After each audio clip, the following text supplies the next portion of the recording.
So hello everyone, स्वागत है आप सभी का। अनसर्टेनिटी इन मेजरमेंट को समझने वाले हैं। इससे पहले मैं आपको बता दूं कि ये वीडियोस किन के लिए है। क्लास 11th केमिस्ट्री के बच्चे तो देखेंगे ही ये वीडियो, बट इस इन वीडियोस में आपको डिटेल में लेक्चर दिया जा रहा है। ये कोई वन शॉट वीडियो नहीं है, ये आप एग्जाम के टाइम पे नहीं देखोगे।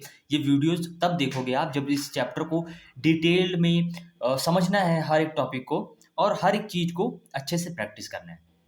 तो अभी तक मैंने क्या-क्या आपको करवा दिया है, पहले वो मैं शो कर देता हूँ और उसके ऊपर कितनी वीडियोज़ बना दी है, ताकि आपको पता लग जाए इसके पहले कौन से टॉपिक्स आपको करने हैं।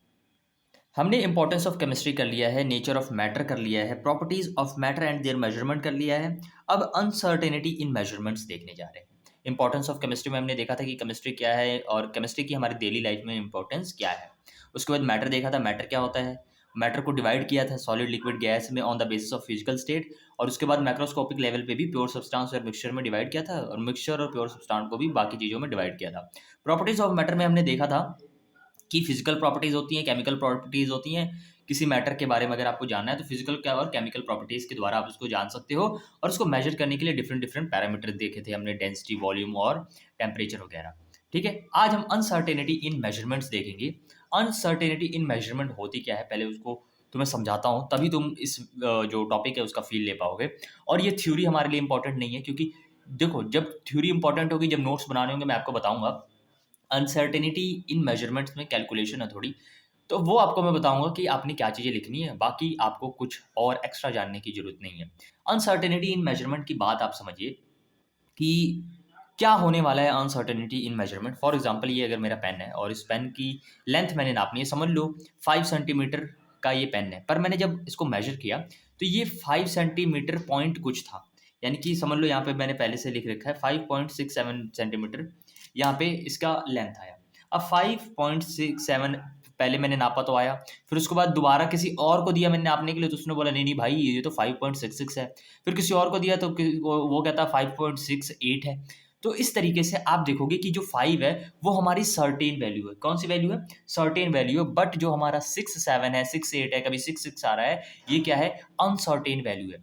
तो इन अनसर्टेनिटी, अगर आप केमिस्ट्री के केमिकल्स कर रहे हो, सॉरी रिएक्शंस कर रहे हो, तो रिएक्शंस के टाइम पे ऐसी वैल्यूज निकालनी पड़ती हैं। 3 से 4 बार रिएक्शन करना होता है और आपको रिजल्ट देना होता है। बट होता क्या है कि 3 से 4 बार रिएक्शन करते टाइम ये वैल्यू अगर फिक्स है, मैम ने बोला कि अगर 5 पॉइंट कुछ आंसर आना चाहिए, पर आपका जैसे 5.5 आंसर आना चाहिए, आपका 5.6 आ रहा है, 5.57 आ जा रहा है, या ऐसे डिफरेंट आ रहे हैं, तो इसको हम सर्टेन वैल्यू कहते हैं और इसको अनसर्टेन वैल्यू कहते हैं, क्योंकि ये वैल्यू क्या हो रही है?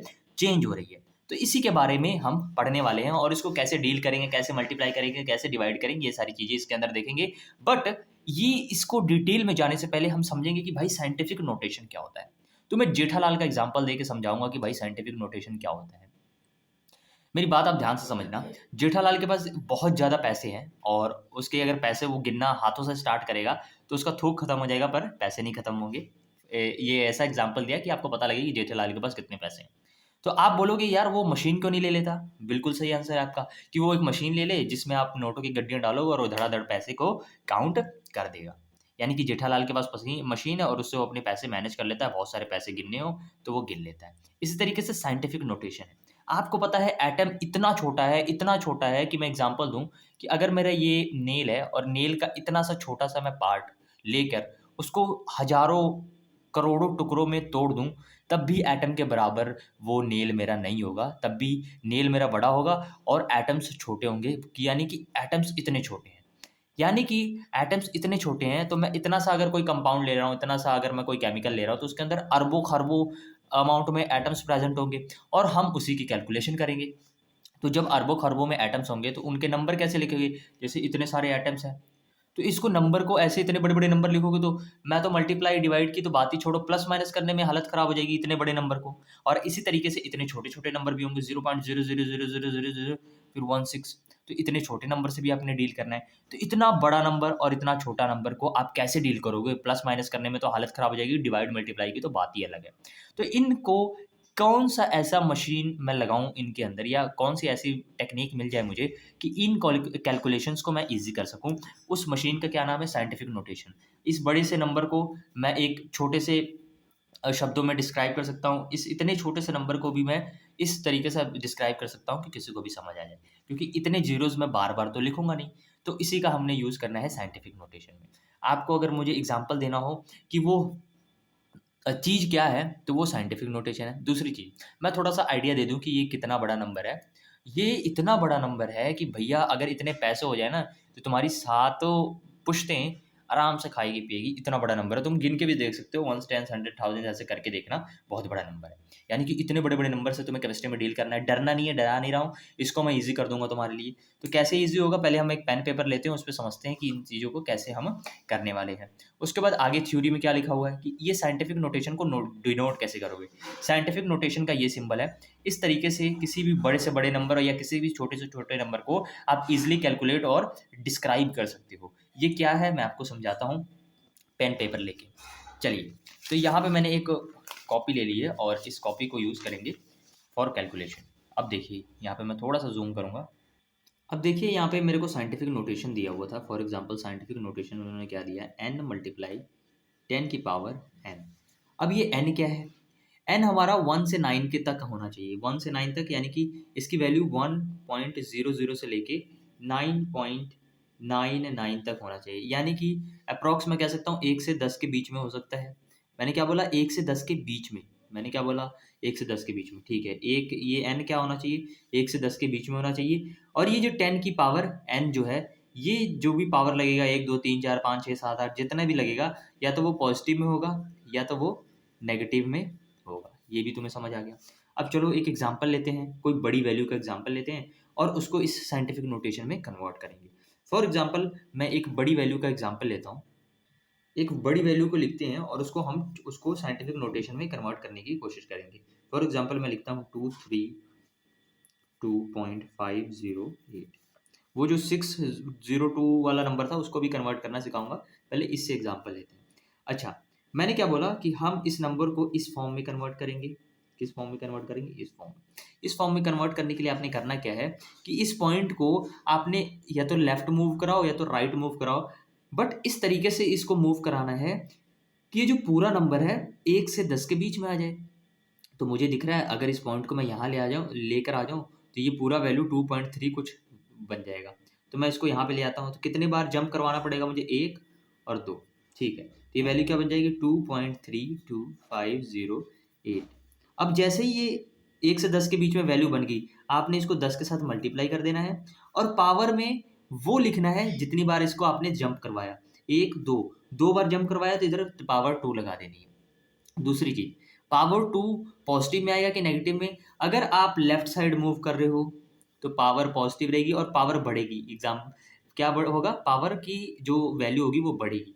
बट जैसे ही राइट साइड में डेसिमल को मूव करोगे, तो जो पावर की वैल्यू है वो घटती है। जितनी बार मूव करोगे, मैं 2 बार मूव किया तो 2 बार मैंने 10 की पावर 2 लिख दिया। यानी कि ये हमारा 2 से 10 के बीच में है और साथ में ये 10 की पावर 2, यानी कि हमने इसको साइंटिफिक नोटेशन में कन्वर्ट कर दिया। एक और एग्जांपल ले लेते हैं। फॉर एग्जांपल ये वाला जो सबसे बड़ा वाला नंबर था, 6.62002, फिर 200, इसको मैं पूरा लिख लेता हूँ। फिर 000, फिर से 000, फिर से 000, फिर से 000.0। मैंने उस नंबर का आधा ही लिखा है क्योंकि वो बहुत बड़ा नंबर है, तो आपको इससे भी एग्जांपल से समझ आ जाएगा।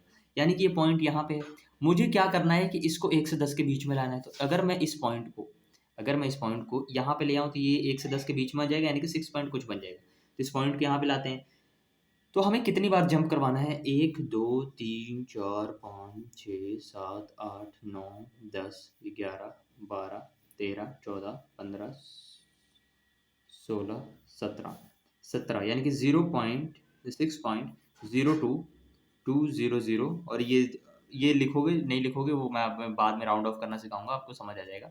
ये लिख लिया और मल्टीप्लाई 10 लिखा। कितनी बार मैंने मूव करवाया, ये देखिए कितनी बार मूव करवाया, 1, 2, 3, 4, 5, 6, 7, 8, 9, 10, 11, 12, 13, 14, 15, 16, 17, यानी कि 17 टाइम्स मैंने मूव करवाया। दोबारा से गिन लेता हूँ, गलती तो नहीं हुई। 1, 2, 3, 4, 5, 6, 7, 8, 9, 10, 11, 12, 13, 14, 15, 16, 17, 18, हाँ 18 टाइम्स हमने इसको मूव करवाया तो इसको 10 की पावर 18 लिख दिया। अब आपको क्वेश्चन आएगा ये 10 की पावर 18 माइनस आएगा कि प्लस? आप देख लो, अगर लेफ्ट साइड मूव किया तो हम वैल्यूज़ बढ़ाते हैं, और राइट साइड मूव करोगे तो नेगेटिव वैल्यू आएगी। तो ये हमारा 10 की पावर 18 आएगा क्योंकि हमने लेफ्ट साइड मूव किया। अगर ऐसे ना याद हो तो ये वाला डायग्राम बना लेना। क्या दिख रहा है कि अगर मैं लेफ्ट साइड जा रहा हूँ तो पावर इंक्रीज कर रही है, राइट साइड जाऊँगा जाऊँगा तो पावर क्या होगी? डिक्रीज करेगी। और ये हमने कन्वर्ट कर दिया। सर आपने इतनी बड़ी वैल्यू ली, उसको सिंप्लीफाई करके साइंटिफिक नोटेशन में कन्वर्ट कर दिया। अगर कोई वैल्यू बहुत छोटी हो, जैसे आपने उधर एग्जांपल दिखाया 0.00000000166, इसको आप करके दिखाइए। तो इसके लिए भी सिंपल है, इस वैल्यू को ऐसे कन्वर्ट करो कि 1 से 10 के बीच में आ जाए और इस फॉर्म में कन्वर्ट करना है हमने। तो हम सिंपली क्या करेंगे, इसको पॉइंट को यहाँ पे ले आएंगे तो 1.6 बन जाएगा। तो चलो इसको करते हैं। 1 2 3 4 5 6 7 8 9 10, 10 बार किया मैंने। 1.66 इंटू में 10 की पावर कितनी लगाऊंगा? -10। अब तुम कहोगे सर -10 क्यों? क्योंकि हम राइट साइड में मूव की, राइट साइड में मूव करेंगे तो पावर घटती है। तो 0 से स्टार्ट किया, फिर माइनस की तरफ मूव किया 1 2 3, ये आ जाएगा -10। ये भी आपको आ गया। 1 से 10 के बीच में n की वैल्यू है, n मल्टीप्लाई 10 की पावर n के फॉर्म में कन्वर्ट कर दिया। n की वैल्यू 1 से 10 के बीच में, और ये 10 की पावर -10 होगी। आई होप तुम्हें साइंटिफिक नोटेशन लिखना आ गया। यही था बस, और कुछ नहीं था। अब इसको ऐड करना, सब्सट्रैक्ट करना और डिवाइड मल्टीप्लाई करना सीख लेते हैं।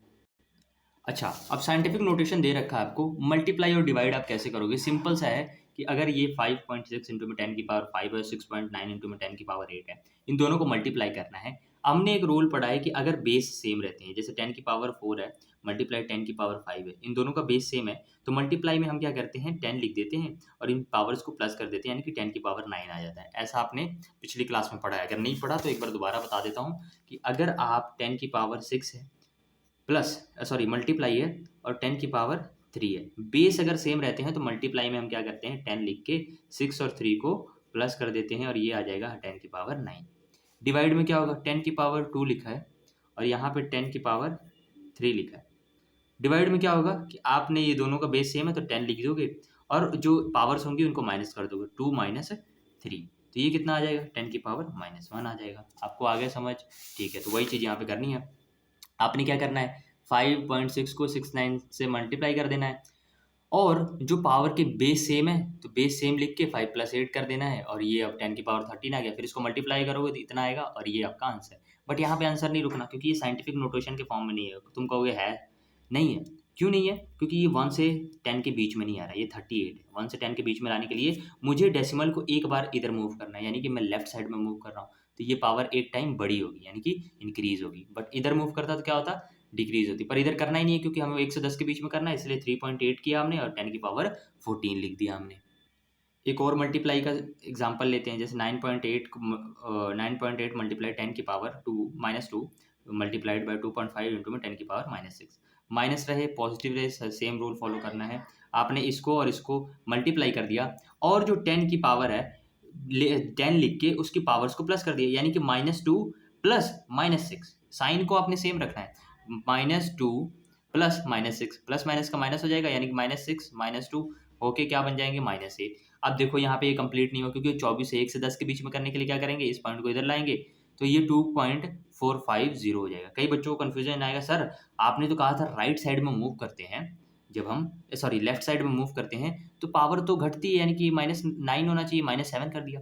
बट आपने ये भी चीज़ याद रखनी है कि जब भी माइनस का सिंबल रहे ना तो माइनस के अंदर बढ़ाने का मतलब क्या होता है, रकम को घटाना। नहीं समझ आया? तो ये देखिए अभी आपको समझ आएगा। जैसे मैं लिख रहा हूँ 0, उसके नीचे क्या होगा, -1 -2, ऐसे जाते जाते -7 आएगा, फिर -8 आएगा। ठीक है, बीच के वैल्यूज नहीं लिखे हैं, इस तरीके से 1 आएगा, 2 आएगा, 6 आएगा, ऐसे 1 2 3 4 नहीं लिख रहा, मतलब वैल्यू स्टेप मिस करके लिख रहा हूँ। अब मैंने कहा कि पावर बढ़ाना है, तो अगर 10 की पावर 1 है और यहाँ से पावर बढ़ाना है तो आप क्या करोगे, ऊपर की तरफ जाओगे, पॉजिटिव वैल्यू की तरफ जाना है, यानी कि बढ़ाना होता है। अच्छा, अगर 10 की पावर -8 है, मैंने कहा बढ़ाओ, तो आप और कम करोगे कि बढ़ाओगे? तो आप बढ़ाओगे तो यानी कि -7, फिर -6, -5, 4, फिर -2, फिर -1 0, फिर 1 2 3 बढ़ोगे ना। तो इसीलिए हमने यहाँ पे बढ़ाया है, यहाँ पे घटाया नहीं है। रकम बेशक इसकी वैल्यू बेशक घटी है, बट ओवरऑल ये जो हमारा सॉरी वैल्यू बोल दिया मैंने, ये जो डिजिट है वो तो हमने कम किया है, बट ओवरऑल वैल्यू बढ़ी है, इसलिए हमने ये लिखा है। सेम एज़ फॉर डिवाइड, इन दोनों को डिवाइड कर देना है और बाकी जो हमारे 10 है वो लिख के 3 माइनस माइनस 4 कर देना है। इसको माइनस करोगे 7 आ जाएगा। उसके बाद ये 1 से 10 के बीच में नहीं है तो इधर लाएँगे तो 1 से 10 के बीच में होगा और इधर लाते हैं तो वैल्यू घटती है। तो 7 से 8 किया तुम बोलोगे बढ़ाया, नहीं माइनस में घटाने को बढ़ाना होता है, तो ये हमने कर दिया। अगर तुम्हें तब भी नहीं समझ आया कमेंट्स में ज़रूर बताना, इस पे स्पेशली वीडियो बना दूँगा। जो चीज़ मैं बताने की अभी कोशिश कर रहा हूँ उसके ऊपर स्पेशली वीडियो बना दूँगा कि भाई तुम्हें क्या नहीं समझ आ रहा है, ठीक है? अब एडिशन और सब्सट्रैक्शन में, मल्टीप्लिकेशन डिवीजन समझ आ गया। एडिशन सब्सट्रैक्शन में क्या होता है, सिंपल सी चीज़ होती है। करना क्या है, तुमने जब भी प्लस और माइनस करना है प्लस और माइनस करना है किसको, साइंटिफिक नोटेशंस को, तो उस टाइम पे प्लस और माइनस के टाइम पे उनकी पावर्स को सेम कर देना है। नहीं समझ आया, एक एग्जांपल से समझते हैं। अब इन दोनों को बोला गया है कि ऐड करना है, same as for rules apply होंगे माइनस करने के लिए। तो हम क्या करेंगे, एडिशन और सब्सट्रैक्शन का रूल क्या कहता है for scientific notation. Multiplication division समझ आ गया, सिंपल था। एडिशन और सब्सट्रैक्शन में एक चीज़ याद रखना है, एडिशन और सब्सट्रैक्शन करने से पहले इनकी पावर्स को सेम करना है।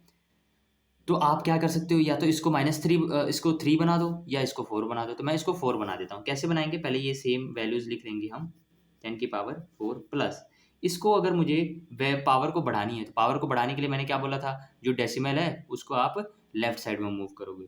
तो इसको मैं इधर मूव करूंगा तो ये 0.895 मल्टीप्लाई 10 की पावर 4 होगी।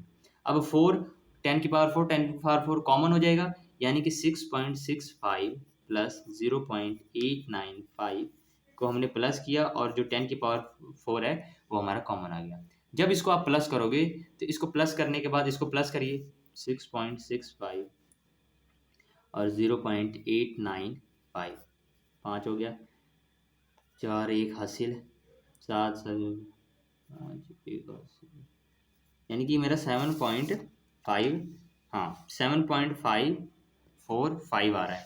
यानी कि हमारा क्या आ गया, 7.545 इंटू 10 की पावर 4 आ गया। देखिए हमने क्या किया, पहले हमने पावर्स को सेम किया, उसके बाद हमने यहाँ पर आंसर निकाले। Same as for subtraction, subtraction के लिए भी आप सेम रूल फॉलो करोगे। ये सब्सट्रैक्शन का एग्जांपल दे रखा है, एक बार इसको देखिए और एक बार आप खुद ट्राई करके देखिए इस सब्सट्रैक्शन को वीडियो पॉज करके।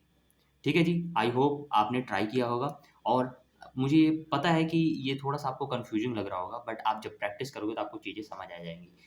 एक बार मैं दोबारा से रिवाइज़ करवाना चाहूँगा कि भई कोई भी वैल्यू हो, बड़े से बड़ी वैल्यू हो या छोटे से छोटी वैल्यू हो, उसको n इंटू में 10 की पावर n में कन्वर्ट करना है। ये जो n है 1.0099 की वैल्यू तक होना चाहिए, पर मैं क्या बोलता हूँ, आप 1 से 10 के बीच में रखो। ये भी याद करने जाओगे तो कन्फ्यूजन होगी। आप 1 से 10 के बीच में इसकी वैल्यू होनी चाहिए। 1 से 10 के बीच में बोल रहा हूँ मैं, इसकी वैल्यू होनी चाहिए। दूसरी चीज़, ये 10 की पावर n पॉजिटिव भी हो सकता है, नेगेटिव भी हो सकता है। अगर आप लेफ्ट साइड में मूव करोगे तो ये इसकी वैल्यूज़ बढ़ेंगी, जितना मूव करोगे उतनी बढ़ेगी। ये राइट साइड में मूव करोगे तो उतनी ही कम होंगी। एग्ज़ाम्पल के लिए मैंने ये डायग्राम बता दिया आपको, ये डायग्राम बना लो। इधर जाओगे तो मूव बढ़ेंगी वैल्यू, राइट साइड में जाओगे तो घटेंगी वैल्यू। आई होप ये लेक्चर आपको समझ आएगा और अच्छे से इसको प्रैक्टिस करोगे। हर एक चीज़ डिटेल में कवर किया है। अनसर्टेनिटी इन मेजरमेंट्स अभी कवर नहीं हुआ है। अभी हम सिग्निफिकेंट फिगर्स पढ़ेंगे, फिर उसकी कैलकुलेशन देखेंगे और हमारा टॉपिक तब खत्म होगा। तो मैं छोटी वीडियोज़ इसलिए बना रहा हूँ ताकि आपका फोकस ना डिस्टर्ब हो। अगली वीडियो में सिग्निफिकेंट फिगर्स के साथ मिलेंगे, उसके कुछ रूल पढ़ेंगे, सिग्निफिकेंट फिगर क्या होते हैं उसको भी समझेंगे। तब तक के लिए अगली वीडियो में मिलते हैं। Thank you for watching this video. अगर पीरियोडिक टेबल के ट्रिक वाली वीडियो नहीं देखी आपने, वो जाके देखिए।